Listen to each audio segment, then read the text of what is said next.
सभी साथियों को नमस्कार। आज कई दिनों के बाद एक बार फिर से आप सभी के बीच में, जैसा कि आप सभी को पता है कि इस समय संसद में सत्र चल रहा है और लोग जो अपने हिसाब से जनता के जो गंभीर मुद्दे हैं उसको लोग सदन में रख रहे हैं, अपनी आवाज़ वहाँ जनता की तरफ से वहाँ उठा रहे हैं। उसी में एक हमारा बहुत सीरियस मुद्दा है जो काफ़ी दिनों से हम लोग परेशान हैं, जिस चीज़ के लिए रिजर्वेशन स्कैम 69,000 शिक्षक भर्ती में जो बड़े पैमाने पर स्कैम हुआ, ये भी एक बहुत बड़ा मुद्दा है जिसके दम पर चाहे पक्ष हो चाहे विपक्ष हो, दोनों ने चुनाव लड़ा आरक्षण के मुद्दे पर। और विपक्ष, खास करके विपक्ष, चाहे अखिलेश यादव जी रहे हों या कांग्रेस पार्टी रही हो या अदर पार्टियां रही हों, सब ने आरक्षण और संविधान और लोकतंत्र बचाने की बात सब ने की। लेकिन हम देख रहे हैं 69,000 शिक्षक भर्ती आरक्षण घोटाले के बच्चे 4 साल से दर दर भटक रहे हैं, लाठियां खा रहे हैं, मुकदमे झेल रहे हैं, सब कुछ हो रहा है। लेकिन सदन में किसी विपक्ष के एक नेता ने, चाहे आदरणीय अखिलेश यादव जी हों चाहे राहुल गांधी जी हों, किसी ने 69,000 शिक्षक भर्ती आरक्षण घोटाले का नाम तक नहीं लिया।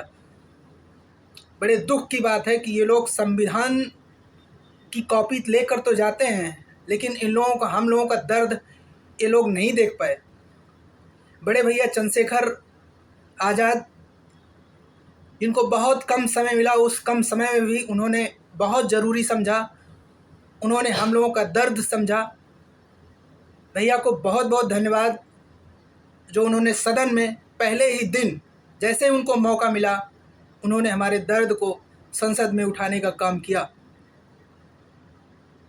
मैं एक बार पुनः फिर से आदरणीय अखिलेश यादव जी, चाहे राहुल गांधी जी हों या सभी नवनिर्वाचित सदस्य जितने भी गए हैं उत्तर प्रदेश से, उनको सबको पता है कि 69,000 शिक्षक भर्ती में कितने बड़े पैमाने पर आरक्षण घोटाला हुआ, किसी का मुंह नहीं खुला। ये बहुत गंभीर विषय है, इस पे चर्चा होनी चाहिए थी।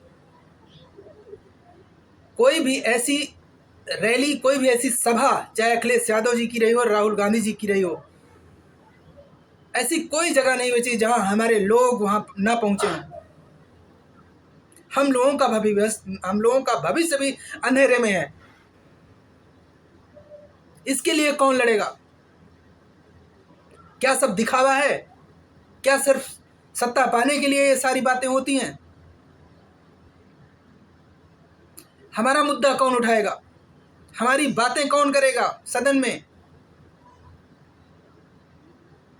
क्या चुनाव के समय ही हम लोग याद आते हैं? बड़े दुख की बात है, सत्र खत्म हो रहा है, किसी ने हमारी बात नहीं उठाई, किसी ने हमारा मुद्दा वहां नहीं उठाया, किसी ने ये नहीं सोचा कि हम लोग 640 दिन वहां लाठियां खाए। इतना गंभीर विषय है, सबके आवाज पर जाते रहे, इवन विपक्ष के भी आवाज पर जाते रहे, चाहे मायावती जी रहे हों, अखिलेश यादव जी रहे हों, जयंत चौधरी जी, में कहीं भी ऐसा कोई भी ऐसा नाम नहीं बचा हो जिसके यहाँ ना गए हों। तो क्या उन लोगों को ये पता नहीं था? सबको पता था। चुनाव समय तो हर जगह 69,000 वाले बच्चे याद आते थे। सदन में किसी ने एक शब्द नहीं बोला। उम्मीद करते हैं कि आने वाले समय में हमारी आवाज़ उठेगी, हमारे लिए लोग लड़ेंगे, विपक्ष के लोग लड़ेंगे, चाहे सत्ता पक्ष के लोग हों, जिनका ज़मीर जिंदा है वो लड़ेंगे, हमारी बात करेंगे, हमारी आवाज़ उठाएंगे। कम से कम अनुप्रिया पटेल जी हैं, अनुप्रिया दीदी जी हैं, ये सत्ता पक्ष में गठबंधन में रहते हुए भी कम से कम 69,000 उनको याद तो है।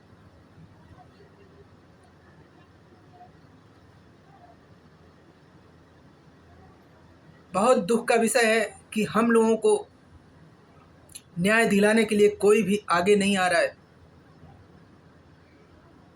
ये हम लोगों का जो समय जा रहा है, जो समय बर्बाद हो रहा है, इसका जिम्मेदार सब है।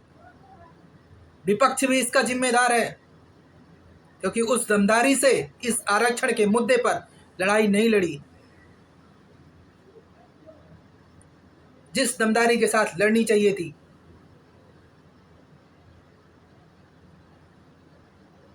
और अपने सभी साथियों से निवेदन करूंगा कि एक्स पे हो, चाहे फेसबुक पे हो, इंस्टा पे हो, जहां भी हो सकता है, आप लोग ज़्यादा से ज़्यादा सोशल मीडिया पे पोस्ट करते रहें, लिखते रहें बराबर। जहाँ से भी लगता है कि हमारा काम हो सकता है, जहाँ से हमको न्याय मिल सकता है, वहाँ आप लोग लिखते रहिए।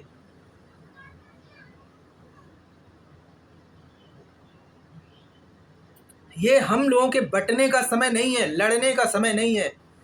हम लोगों को नौकरी की आवश्यकता है। जिनको राजनीति करना होगा, जिनको चुनाव लड़ना होगा, जिनको सुप्रीम कोर्ट जाना होगा, उनको जाने दीजिए। हमें आपको ईमानदारी से लड़ना है, हमें आपको अपने हक अधिकार के लिए लड़ना है, नौकरी के लिए लड़ना है। और जिनको भी नेतागिरी करना है, उनके लिए भी मैं कहना चाहूँगा कि आप लोग की पहली प्राथमिकता नौकरी है, नौकरी दिलाइए। उसके बाद जो भी आप करेंगे उसमें हम सभी साथी आपके साथ हैं, पूरी दमदारी से आपके साथ हैं। इसलिए हम सभी 68 साथियों के साथ कोई खेल ना रचा जाए, कोई खेल ना खेला जाए, कोई धोखे में ना रखे, इतना निवेदन हम सभी नेतृत्वकर्ताओं से करेंगे।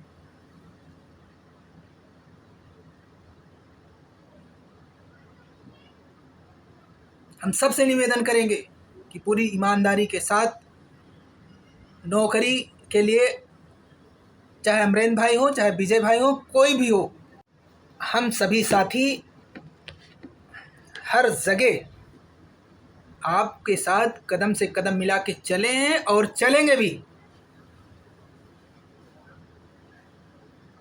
रही कोर्ट ऑर्डर की बात, तो कोर्ट ऑर्डर को 3 महीने से ज़्यादा हो चुका है, रिजर्व है, अभी तक नहीं आया है। इसके लिए जो पहल हो सकती है कोर्ट के द्वारा वो की जाए। जो भी जिन भाइयों ने कोर्ट में लड़ा है उनसे निवेदन है कि कोर्ट में कुछ पहल करें जिससे कि ऑर्डर के बारे में पता चल सके। बाकी गेस के तौर पे सभी कह सकते हैं, और लगता है कि एक मेरा भी गेस है कि ये जुलाई, 15 जुलाई, 20 जुलाई से ज़्यादा नहीं जाना चाहिए, ऑर्डर आ जाना चाहिए। बाकी कंफर्म किसी को नहीं पता है, ये भी बता दूं। गेस आप भी कर सकते हैं और मैं भी कर रहा हूँ। कोर्ट का इंतज़ार, ऑर्डर आने का इंतज़ार सबको है, मुझे भी है। कोर्ट ऑर्डर जैसे आता है, जो भी हो सकता है, हमें पूरी दमदारी के साथ सबको इकट्ठे होके डबल बेंच से ही हम लोगों को उसी के आधार पर नियुक्ति लेना है, हमारे पक्ष में आ जाता है तो। बाकी जिसको सुप्रीम कोर्ट जाना है, कहीं जाना है, वो उनके लिए आप रोक नहीं सकते हो, क्योंकि बहुत सारी ऐसी चीज़ें हैं जो नहीं होनी चाहिए थी, लेकिन हम लोगों ने उनको रोकने की कोशिश भी की, लोगों ने विरोध भी किया, लेकिन उसके बाद भी हो गया। तो जाहिर सी बात है, कोई अगर ऐसा कुछ करना चाहता है तो उसको कोई रोक नहीं सकता है। हम आप कितना कर सकते हैं, बस उसके जिम्मेदार हैं।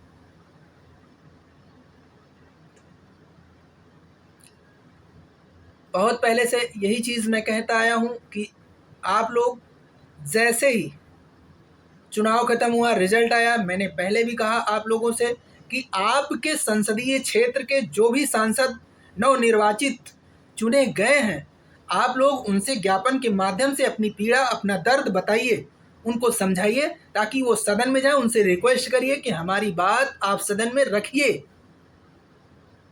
अब तो बहुत सारे ऐसे प्लेटफॉर्म हम लोगों के पास हो गए हैं कि अब बड़े आसानी से हम अपनी बात पहुंचा सकते हैं। जैसे चंद्रशेखर भाई हो गए, और समाजवादी पार्टी से लालजी वर्मा जी हो गए। बहुत सारे ऐसे सांसद चुन के गए हैं जिनको इस मुद्दे के बारे में बाखूबी पता है, बहुत अच्छे से पता है। आप पहुंच जाएंगे तो शकल देख के वो जान जाएंगे कि इसी मुद्दे के लिए आए हैं। मिर्जापुर वाले भाइयों से, बहनों से, आप लोगों को अनुप्रिया पटेल जी से मिलना चाहिए था। हम लोगों ने तो अनुप्रिया पटेल जी को कहीं विरोध के तौर पे एक शब्द बोला भी नहीं, चुनाव के समय भी नहीं बोला। अच्छी बात है, वो सांसद बन गई हैं, वो हमारी बात, उम्मीद है आशीष भैया भी और अनुप्रिया पटेल जी भी हमारी बात रखेंगे, हमारी लड़ाई लड़ेंगे, हमें न्याय दिलाएंगे। बस आप लोग से निवेदन है कि लगे रहिए ईमानदारी से, सब लोग प्रयास करते रहिए जहाँ से भी संभव हो पाता है। किसी पे छीटा कसी से अच्छा है, आप अपने हिसाब से प्रयास करिए। सबके जिम्मेदार नहीं हो सकते हैं हम लोग कि हम सबको सुधारने बैठे हैं।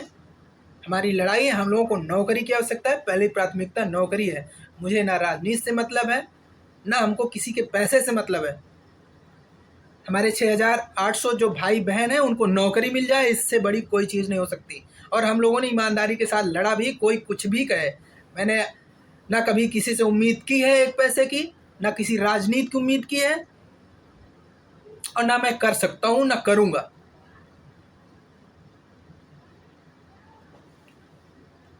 बाकी कहने वाले कहने दीजिए, कोई दिक्कत नहीं है, किसी का मुंह नहीं बंद किया जा सकता है। मुझे पता है और हमारे साथियों को पता है, जो हमको अच्छे से जानते हैं कि हम कितने ईमानदारी से और कहाँ तक हमने अपनी आवाज़ उठाई है और अपना मुद्दा कहाँ तक पहुँचाया है। पूरे प्रदेश में, इवन पूरे देश में गया है अपना मुद्दा। हमने वो ताकत लगाई है। लखनऊ से घर जाने के बाद, चुनाव आचार संहिता लगने के बाद, हम घर एक दिन नहीं बैठे हैं। पूरी ईमानदारी के साथ, बिना किसी राजनीति में इन्वॉल्व हुए, कहने वाले कुछ भी कहें, हमने सिर्फ 6800 की बात की है, 69,000 शिक्षक भर्ती आरक्षण घोटाले की बात की है। बस इससे ज़्यादा हम आप सबसे कुछ नहीं कह सकते। ऑर्डर आने का इंतज़ार करिए आप सभी। संभवतः ऑर्डर यही जुलाई बीच में आ जाएगा और कभी भी आ सकता है। बाकी जिनका कोर्ट से रहा है, आना जाना रहा है, जिन्होंने कोर्ट में पैरवी की है, देखा है, उनसे निवेदन है कि आप लोग एक पहल करिए कोर्ट में, क्या चल रहा है, कब तक आ सकता है। ऐसी उम्मीद हम सभी साथी करते रहते हैं कि ऐसी कोई जानकारी आपके माध्यम से, आप लोगों के माध्यम से हो और सबको बताओ। सही जानकारी की उम्मीद करते हैं। तो कोर्ट में आप सभी भाइयों से निवेदन है कि वहाँ प्रयास करिए, जानकारी रख लीजिए कि ऑर्डर कब आ रहा है।